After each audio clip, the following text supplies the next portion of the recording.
Welcome to episode 100 of Rubbish Talk with me, Alasdair. And me, Jane Bond. So 100 episodes, Jane. In fact, we'll find out it's actually more than 100 Yeah, episodes, but we'll get to that in a bit. Yeah, so, and we're going to talk about 100 years of waste management, aren't we? For our 100th episode. Yep, that's the plan. Okay, so first things first. So we wanted to thank the Kate Sartoris, Vanessa Nugri, for episode 99, because they were really interesting, and Anjali Trirangan and Shizoba Kama for episode 98. It was our SOUC Edinburgh University students, and also thanks to Jennifer Caffrey for organising it and letting us use their podcasts, because hopefully everybody's listened to them, because they were very interesting. Learned all sorts of stuff. Absolutely.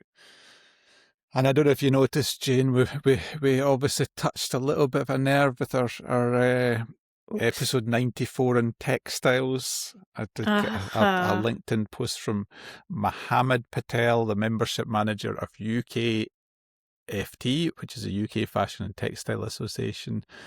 And that was, he sort of copied in Peter Page of Textile Recycling International, who are and on the back of that, I did get an invite to Nathan's Waste Savers at Denny to look at what they do with textiles.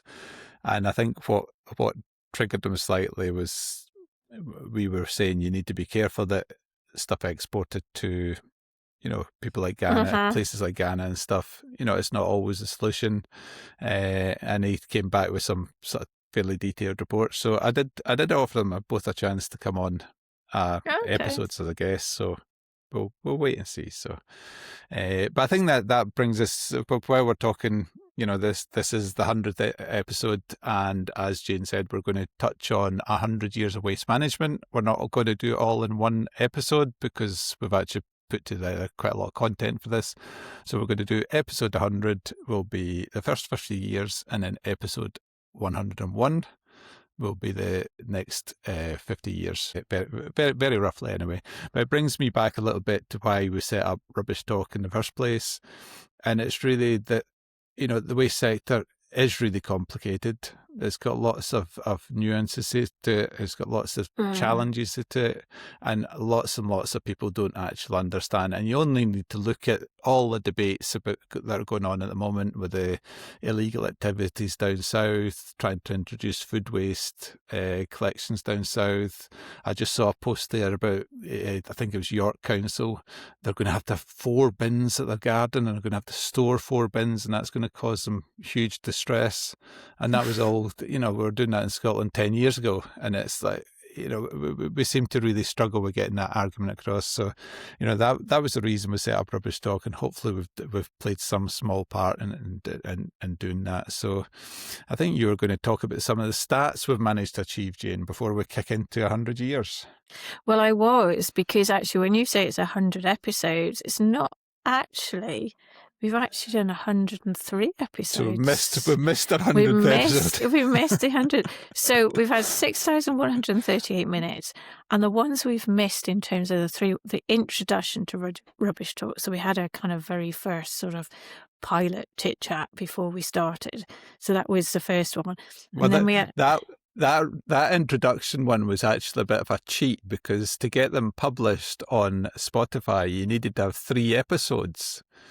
So we did an introduction one, and then we did an interview with me, and then we did Grant Keenan was the episode 2. So that was a wee cheat to get published on Spotify. Okay. So yeah, there was a logic to that madness. Okay, and then there was another one where we had a special episode where we had a Resourcing Scotland conference introduction. So you did that as well, Alasdair. Yep. That's a special one. And then we had a bonus episode where you talked to Chris Newton about the Plastel device, and because he had a device that you could tell different types of plastic, which was quite cool. You talked to him about how that all worked. And that was in the back of, we'd shared some of his technology on our social media, and it gone viral for some reason. We're not quite sure why it went viral, but it did. So we got him on, and and had a chat. So I think because we did have a little video, and I think it was a little video because I think Callum was our male model, wasn't he? And he was hand model about showing how the plastel worked. Probably something like that. Yeah. So we have done 102 hours and 18 minutes. Gosh, that's a lot, isn't it? 4 days, 6 hours and 18 minutes worth of chit chat. Oh, that's quite funny. About rubbish. A rubbish chit chat. If we've had a total of 70, sad in a way, really, I know. So it's amazing how long you can talk rubbish, isn't it? Really. So we've had 77 guests, which has been phenomenal because they've been so interesting, such great guests, and we've actually had 73 different countries listening to us. How cool is that? You know, so hopefully not the countries, Jane. Hopefully people in the countries. Yeah, okay. Sorry, yes, people in the countries. But yeah, okay, fair enough. But even so, the fact that 7 people in 73 different countries have listened to us is really good, unless it's just one person running around and has got a massive holiday allowance. It's just, on holiday all the time. I dread to think, Jane, with 4 days, 6 hours and 18 minutes of actually recording, how much time we've spent in preparation, and poor Mia doing the tidying up of recordings, putting them together, sharing them out there. It must be, it's... I dread to think at least how long. double, if I not dread more. to think, way more than double. Way more than double. So, yeah. Anyway, so what are we going to do for episode 100? We did actually share out to all our guests, and they came up with lots and lots of ideas. And we're not ignoring all these ideas, but we'll hopefully come back to some of the ideas for future episodes. But what we thought we'd do, and it was largely based on John Crawford, who we interviewed in episode 53. He's a CIWM life member. He is retired, but he sent us a fairly lengthy paper, 7 pages long, about 100 years in waste management, and that actually stretches back further than 100 years. And what we're going to actually do, what we've agreed with John, is we're actually going to share that out in the blog, and that'll be going out from the 6th of March onwards. So it'll go between the 100th episode and the 101st episode. So if you're interested in reading what John's got, which is a mix of historical facts, what was happening in the big bad world of waste management through the ages, and some personal anecdotes he had as well, which are interesting, very much based on what was happening in waste management in Scotland, but I would think it's fairly similar across the UK in terms of what was happening, across the last decades. So that's the plan. So I think you're going to kick off in the 1920s, Jane. Is that right? I am, and reading all of these things about what was happening in this period is quite fascinating. I would never really liked history at school, but actually reading this is quite good. But I think 1920s was a sort of flapper era, wasn't it, when everybody was a post World War One, and it was like, oh yeah, well, let's get out there and all our flapper dresses and all this sort of stuff. But it was also 1926. That's quite a depressing time. There's a general strike. 9-day national walkout. So that was quite a significant time. Council housing, expanding council housing, growth and urbanisation. Actually, first BBC radio broadcast began in 1922, which is quite interesting. And more importantly, women gained equal voting rights with men in 1928. So, and I think that was the thing. It was more radios, democracy expanding, heavy industry, urban poverty, because there was quite a lot of poverty, even though there was, flapper girls as well. There was also the sort of poverty side of it as well. And I suppose it's how does that relate to waste and what was happening in that era then, Alasdair? So the main thing in terms of waste, so you had waste collection and disposal powers sat with various municipal structures. So there wasn't the sort of local government, local council type structure we've got at the moment. There was things like royal boroughs, there was police boroughs, there was counties, all had varying and differing powers. Some of the cities were already operating large-scale incinerators. So Glasgow, for example, had the Govan Refuse Power Works. And when we say incinerators, they were probably little more than a grate where waste was put. Big fire. In some cases, it was put there and they lit it at the end of the day. And then the next morning, they would come and rake the ashes and restart the process again. The waste was generally dense. It was largely already ash and cinders because lots of the households had coal fires, because heating was predominantly coal at that time. So there was little paper, there was little metal, there were definitely no plastics, which hadn't been invented by this time. And there was a very strong informal reuse system where very little was ever wasted. And in terms of waste collection, horses were still a significant role in terms of transporting the waste. So we did collect the waste, but it was very predominantly ash heavy waste, and incineration or burning, which it probably should have been called at the time, was dominant. Putting a match to it at the end of the day. Yeah, so that was the main thing, wasn't it? And then the waste legislation we've got were still old. So Borough Police Scotland Act 1892, which apparently is still in force. Public Health Scotland Act 1897. So it actually says that all waste, including horse dung on the carriageways, belong to the council. Which it seems like in the 1870s there was stories that Paisley scavengers had to fight the public to take their rubbish away because it was worth money.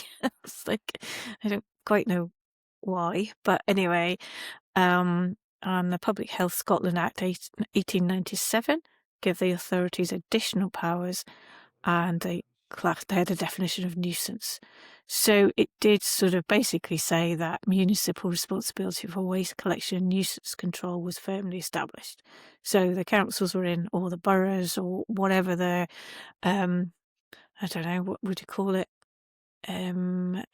Operating systems or operating councillors, or whatever you would call them in those days, were in charge of the waste with their horse carriages to take away all the rubbish. I hadn't actually really thought about it when I was trying to research this. That councils never really existed in these things. The borough police, were I was quite sure what you things call and them. so on. It must have been a really different time.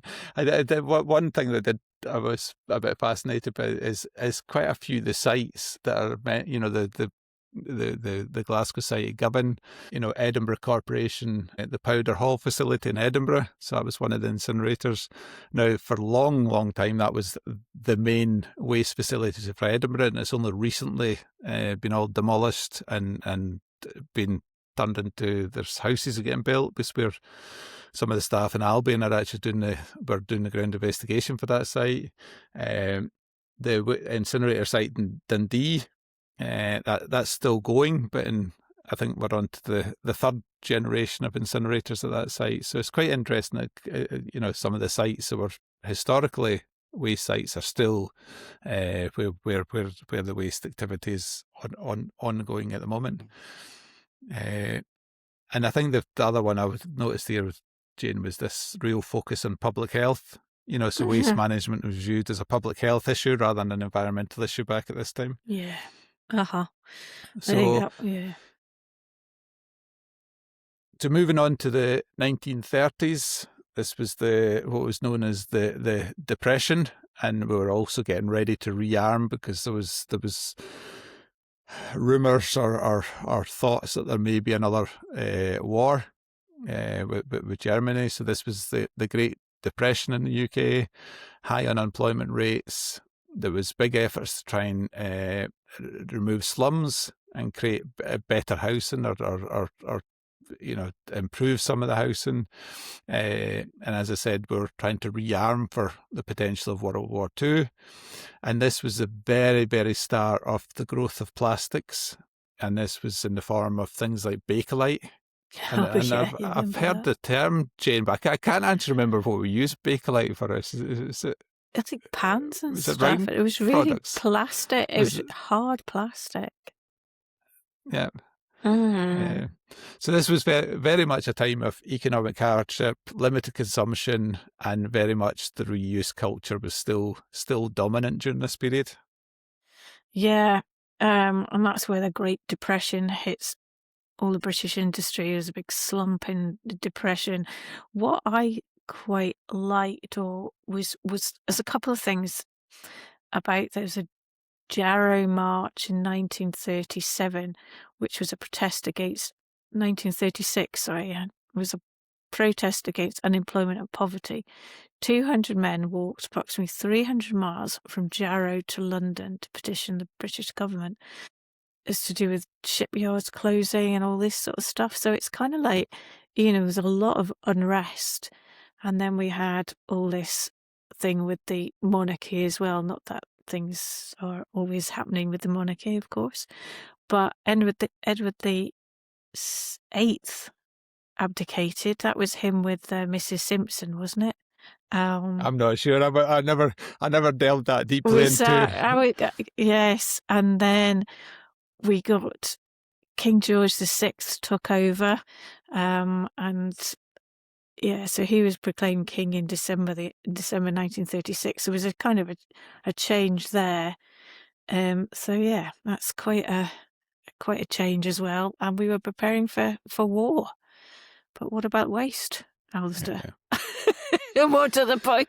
Well, everybody was poor. They never bought much stuff. They reused things, so hopefully we never produced that much waste in the first place. But what I found quite fascinating when I was researching this was things like the Jarrow March. I knew that term, but I'd never actually sort of gone in, and it's amazing what you can do now in terms of Google. You get a Wikipedia account set up, and you can lose yourself and just sort of going back through and searching some of these things.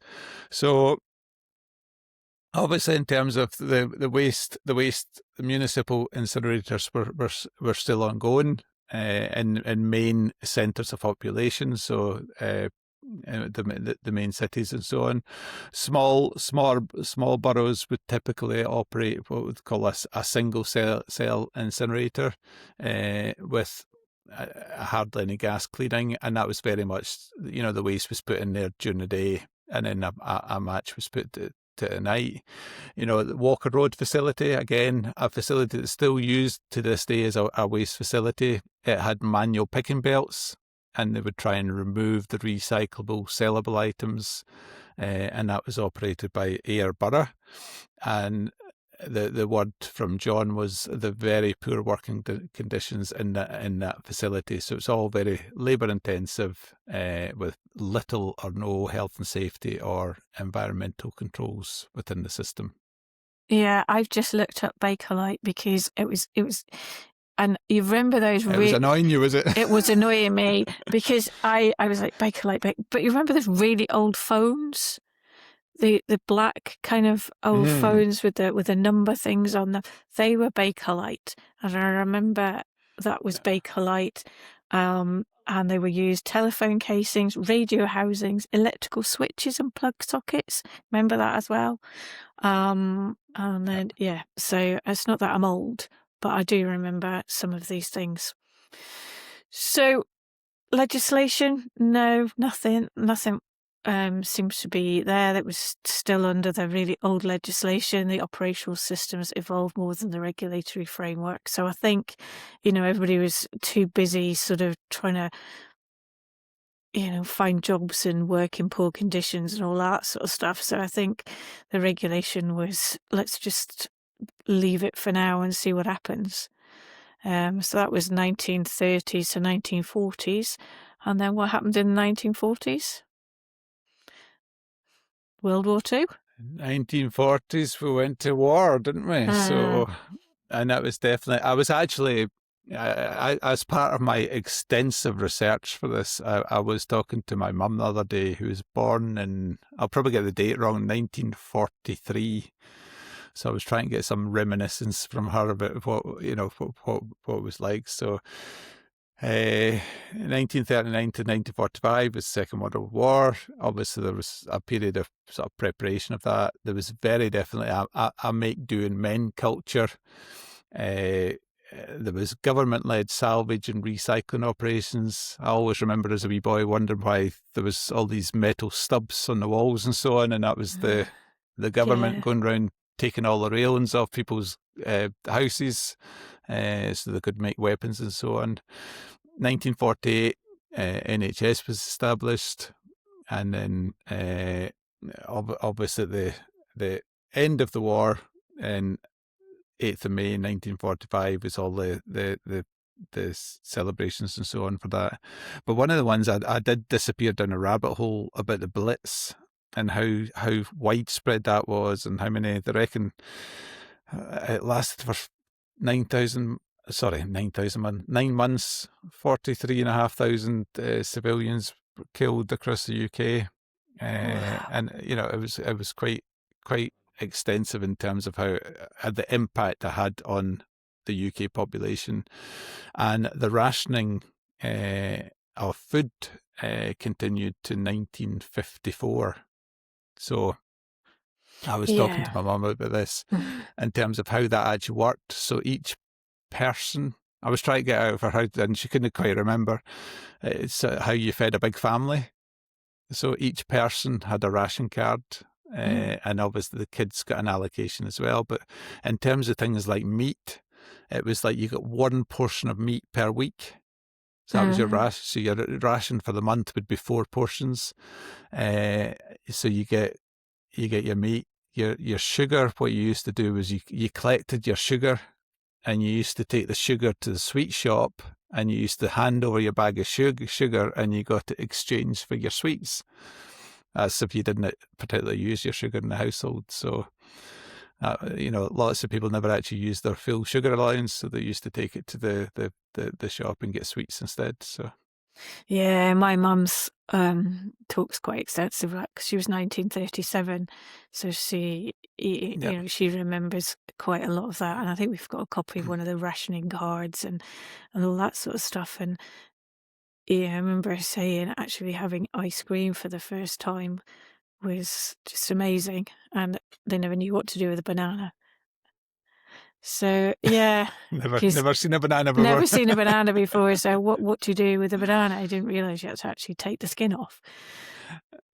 I was talking to Mum about how you bought things. So this sort of period, it was all, quite a lot was actually delivered to the street. So you would have a fish van round, you would have a greengrocer van round, you would have a meat van round, whatever. And quite often that was still horse and cart. So the butcher, the baker, all the rest were the ones that had the horse and cart. So, but you would buy, and if you asked for some butter, they would slice a bit off the big block of butter, and you would get it wrapped in greaseproof paper. Or if you buy meat or fish, it would get wrapped in greaseproof paper. So most of the waste, there was hardly any waste with the produce, because most of that would go into the coal fire and be burnt that night. So it's not like our plastic wrapped everything at the moment. Yeah, and I think that was the thing, was they didn't have a lot of money, so everything was mended. You made your own clothes and all of that sort of stuff. But I just find that it is relatively recent history, but people forget about the implication that it had, the amount of people that were killed, and everything that's happening. At the moment is quite it's quite a scary thing. And I've been glued to it all weekend, because it kept saying that there were raids over Dubai and where Lewis is, or my son Lewis is. So it was a bit scary that, it's like, Lewis, are you okay? So yes, we definitely don't want to go through that again. But in terms of waste, still, I mean, nobody was ready to do any more legislation. It was still the same. We've got the incinerators across the city, and very little manual picking belts, poor working conditions. So it was all, nothing had improved because everybody was so concentrating on everything else that was happening at the time. No waste, no new waste legislation. So it was all just a case of let's just hunker down and get on with it. Keep going. Yeah. Yeah, no, absolutely. So there was no major waste legislation. We're still relying on the borough and the public health acts. And it was really just try to, if we could, improve the operational systems. But as I was saying earlier, a lot of the collections was done, for your shopping and so on. If it was done by horse and cart, then very much the waste management was also done by horse and cart in terms of collections and so on. So. And then we get to the 1950s now. I think this is where everything starts. Boom time. Boom, developing a little bit, all didn't goes it? Downhill. Yes. So reconstruction and consumer dawn is what the era is entitled. So it's end of rationing. We got more supermarkets. The plastic production started. I was going to say tenfold, but probably about 1,000-fold. Plastic production, mass home appliance adoption. So you had, I don't know whether washing machines were really in too much at that point, but it was very much a twin tub. Right? Must have had a twin tub then. And I think we probably need to explain a twin tub to the younger listeners. Oh, crikey! Yeah. So and I think the Clean Air Act as well, because that was one of the really sort of shifts as well, wasn't it? Because, yes, everything was incinerated, everything was burnt, and what you ended up with was just smog, black smoke everywhere, particularly in the cities. The Great Smog of London in 1952. This is where people were starting to realise that actually burning everything with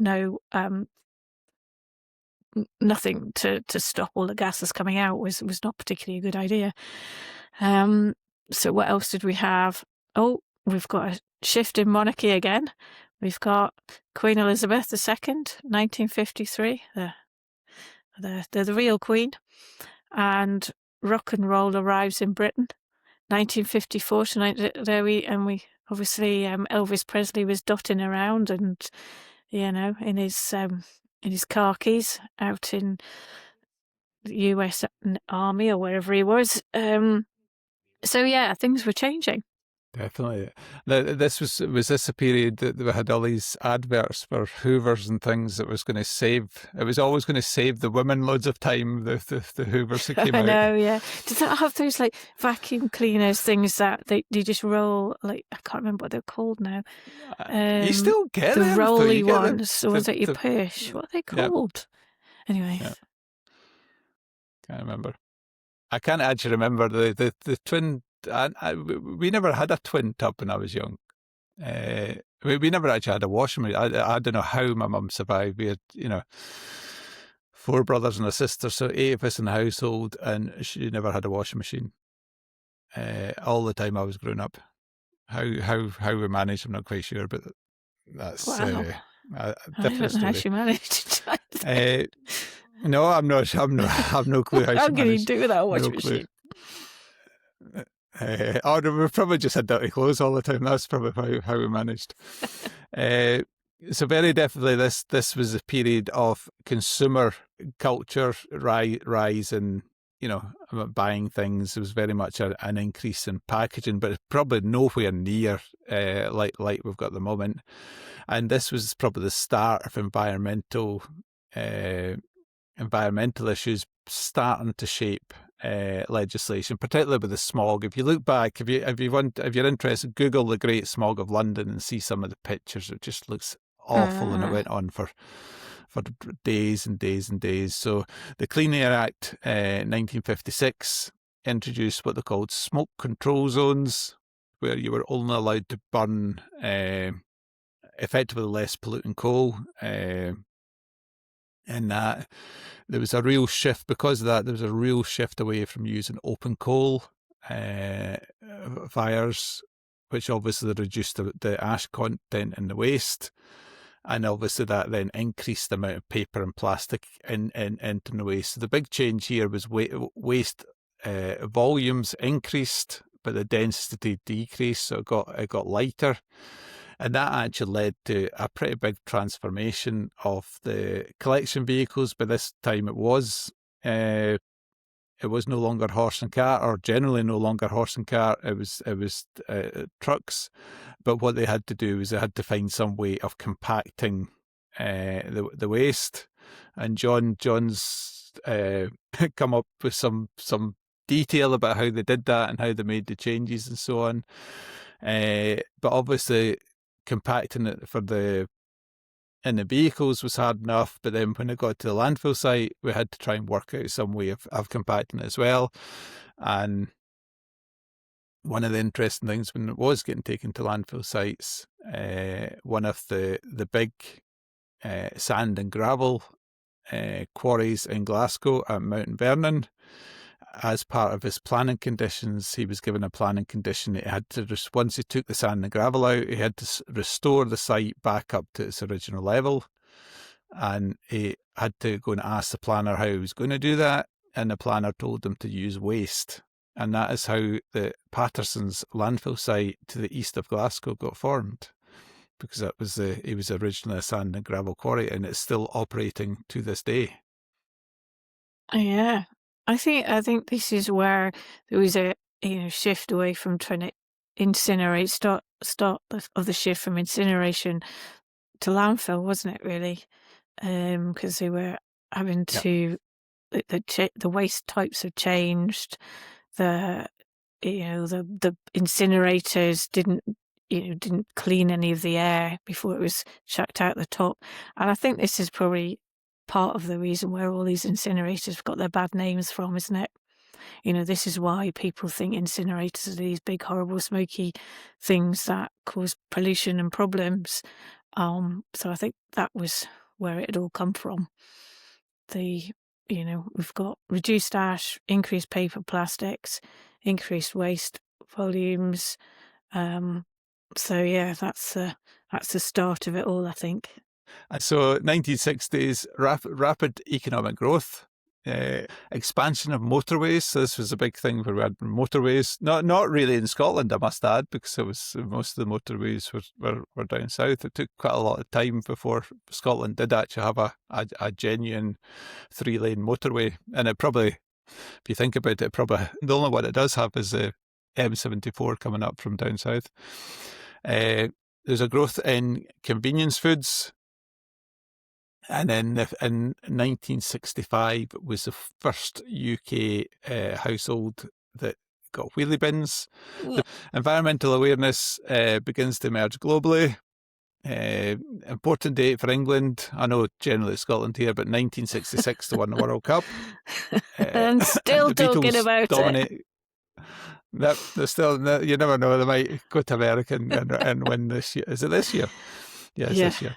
Beatles dominate globally. First moon landing was 1969, and the Profumo affair in 1963. And again, this was one of the ones when I was going through this popped up, and I was like, oh, what was that about? I can't actually remember what it was, but it was a major British political scandal involving John Profumo, Secretary of State for War, who had a brief affair with a 19-year-old model, Christine Keller.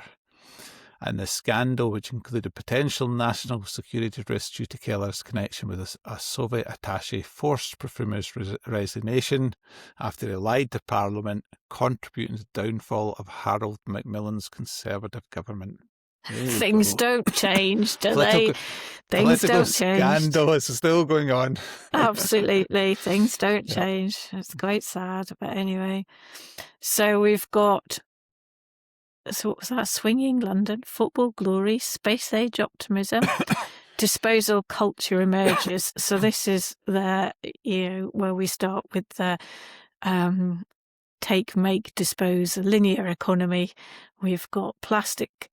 The amount of plastic that's increased was significant, and that was causing corrosion problems in the incinerators, which caused closure of many of them. Many of the smaller incinerators closed. So it's probably about a double whammy for the incineration industry at this time, wasn't it? Because they were getting pressure for the emissions because of all the legislation about the Clean Air Act, and then they were getting this plastic content that was destroying their boilers and so on because of all the acid within the flue gas. It must have been a tricky time for them. Yeah, well, absolutely. I mean, there's not really anything.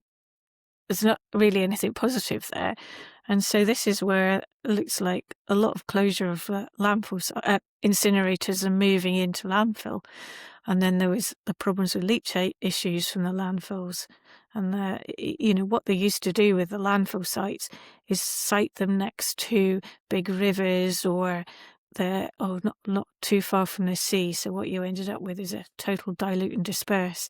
So the big enough water would dilute the amount of dirty, mucky, smelly, contaminated water coming out of the landfill site. So that was the first start of our dilute and disperse landfill sites.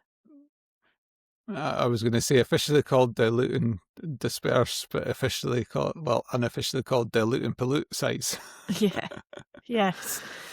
So I know it's also, we've got the river purification boards, and I'm desperately trying to remember all the ones. So Clyde did the west, Clyde River Purification Board did the west, Forth did the east, and I'm desperately trying to think of what the one in the north was called.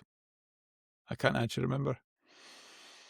I might have to Google that while you're talking. I wasn't in Scotland at this point. In fact, what else have we got? We have. There was in 1967. There was a Sumner report, which was the foundation from the Control of Pollution Act 1974, which we'll come on to a bit later.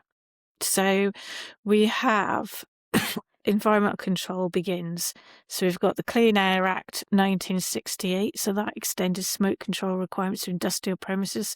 So before that was just domestic. We've got the Civic Amenity Act of 1967, which required councils to provide free public disposal facilities. So that's the early household waste recycling centres. So this is where you took your waste to the dump. The Control of Pollution Act was being prepared in this decade, but we'll talk about that a bit further. And then there was a Transport Act, which introduced operator's licence and MOT testing and HGV licensing. And I suppose the most important thing, realistically, in 1967 was the birth of Jane Bond.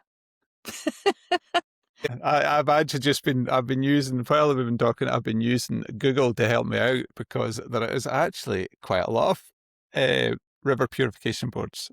So all the water, the regulation of the water environment was done by these river purification boards at times. So we've got a Clyde one, which was obviously the west of Scotland. We've got the Forth one, which is and they're all based obviously around the water catchments of these rivers. We've got the Tay River Purification Board, the Tweed, the Dee and Don, the North Esk, the South Esk, the Solway, Banff, Murray and Nairn River Purification Board, and the Highland River Purification Boards. So how many is that? That's 1, 2, 3, 4, 5, 6, 7, 8, 9, 10. 10 river purification boards. There you go. And they were set up in the 1970s. Or 1960s. Yep. And 1960s. And going back to John Sumner, he was actually chair of CIWM the year that report was put together. So, all right, okay. So when was CIWM? So there's a connection to waste management. Yeah. Yep. So in terms of legislation, this was a period that the legislators got to work. So before this, waste was sort of, I would suggest, largely unregulated. So the Clean Air Act 1968 for smoke control requirements to industrial premises. We've got the Civic Amenity Act 1967, and that required councils to provide free public disposal facilities, which are basically the early form of household waste recycling centre sites, and that's still the case today. We've got the Sumner Report 1967. It wasn't actual legislation, but that formed the basis for the Control of Pollution Act 1974, which I remember getting taught when I went to university, and that was to introduce licensing to waste disposal sites. It required each council to ensure it provided adequate waste provision for their area. So if they weren't managing the waste, they had to do it. And it established statutory consultation with river purification boards over these waste sites, because it was then recognised that, a landfill would potentially pollute a watercourse and so on. And then we also had the Transport Act. So Barbara Castle, late 1960s, introduced operators' licences.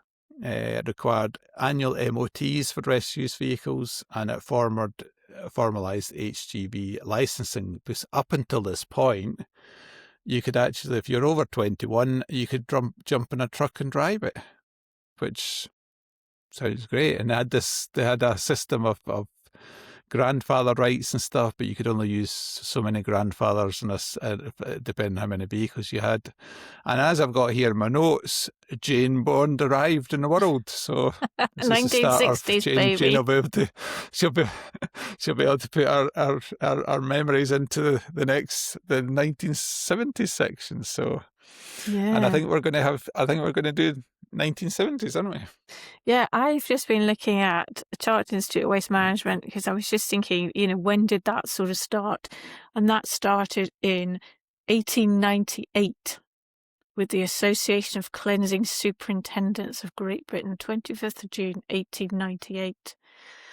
And it was the Institute of Waste Management. It went to the Institute of Public Cleansing and then Institute of Waste Management in 1981. So, there has been some sort of association for waste Evolution. people for a long time. Right, so where are we? 1970s. Oh yeah, this was my era, partying, music, primary school. Hopefully not in the 1970s, because you're only at the oldest point, you were only 13. So yeah, well, that's what I was saying, primary school. So there was a lot of, so I think this is where a lot of things were happening. We've got environmentalism. So 1972, UN Conference on Human Environment. 1973, the UK joins the European Economic Community, the EEC, in 1973. Yeah. So oil crisis, 1974 Control of Pollution Act. That is the start of serious environmental legislation. Rise of environmental activism. We had the Winter of Discontent. 3-day week in 1974.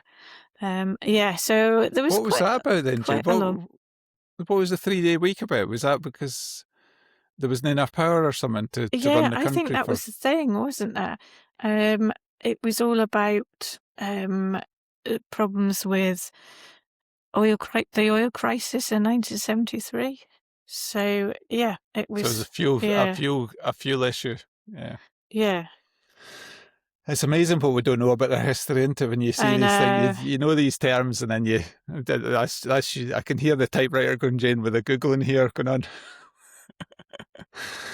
So the main, in terms of waste management, the main changes were sack collection, and we chatted about this when we did the waste collection, the history of waste collection episode we did a while back.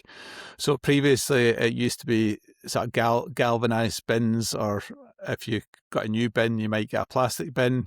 And it was very much a service where the operator would come around to the rear of your property, lift your bin up, take it to the lorry, tip it, and actually bring it back to the household. So this was a change where the householder was encouraged you were provided plastic bags, and the householder was encouraged to leave these at the curbside, and that obviously reduced the amount of staff the council would need to provide to work off these collection vehicles. And, from John's notes, John was saying initially it was maybe a driver and 4 operators, and that could be reduced down to a driver plus 2 operators, and that was a significant saving in terms of cost to a council.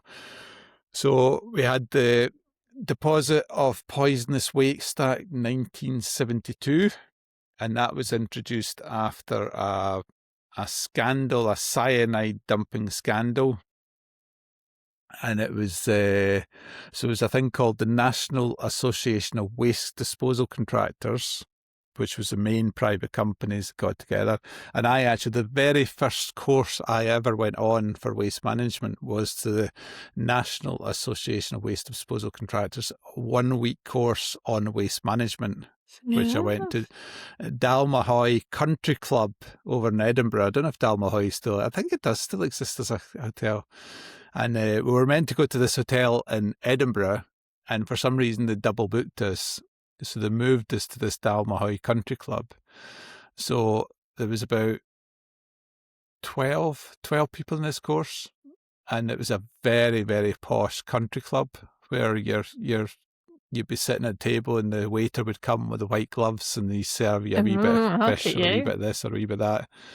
And we were like, this is not for us. And we discovered after about day one, we discovered that the place had a pool and a gym, and they also had I'm not saying a cafeteria, but they had a more relaxed dining environment there. So we ended up starting to eat there all the time. So this was the reason I mentioned NODAC is the chair of NODAC at the time was most upset this cyanide dumping scandal was going on, and he raised a bit of hell about it. And then about a few weeks later, he discovered that it was actually his company, Redland Pool, one of his drivers that was caught doing it. And all of a sudden, this legislation, Deposit of Poisonous Waste Act, was rushed out. And I think there was a lot of that type of thing going on at the time. So Controller Pollution Act was implemented in 1974. And the biggie in terms of Scotland was the 1975 Scottish Local Government Reorganisation. And that was to sort out the country into 53 districts, 9 regions and 3 island councils. So Strathclyde region was much of the west of Scotland. Again, I can't remember all the other 9 ones. And we were split into 43 districts. And now, if you think about it, we're 26 local authorities in Scotland. It was very much the growth of private companies getting involved in waste management, not particularly the collection of waste, but in the actual disposal sites. So the company I used to work for, Shanks and McEwen, they were one of the main players in Scotland. There's also companies like PD Beat Waste, there was Wimpy Waste, there was all sorts of companies, and they were very much in the, well, Patterson's talked about earlier on. They would operate the landfill site and they would contract with local governments to allow them to use disposal space. And then the other biggie in the 1970s was the Health and Safety Act of 1974. And that was when that was introduced, the practice, which you still see abroad when you go on holiday, of the operators jumping onto the back step of a vehicle and hanging onto the vehicle while it goes around along the road, that caused that to stop. It wasn't immediately stopped in 1974. It was probably fairly common practice for quite a while after that. So big changes in terms of legislation. Yeah, the regulation kept coming, doesn't it? And I was just been looking up this illegal cyanide dumping incident, which happened in Nuneaton, Warwickshire. The material had been transported from West Midlands chemical industry, several drums of cyanide containing waste, and put in a disused quarry stroke landfill site. So yeah, cyanide is acutely toxic, serious concern to that watercourses and drinking water supplies. So yeah, that was that certainly introduced the emergency legislation in 1972. So yeah, and I've also looked up the 3-day week, given that, I felt I was put on the spot. So the 3-day week was a restricted commercial electricity use to 3 consecutive days. Really, it was to do with the oil crisis in 1973, where everything actually increased significantly, but also the miners started their industrial action and overtime bans and strikes and pay disputes. So there was a reduction in fuel. Coal was a dominant fuel, so strikes plus the oil crisis. There you go. That's my research into that. So our legislation, like you say, was the Poisonous Waste Act 1972, the Control of Pollution Act, and that started with the waste site licensing regime, and actually planning consent. So you had to start with the planning consent to be able then to get a site license. So it all started through that, really, didn't it? And then we get to sometime in the 1970s, and our young Alasdair arrives.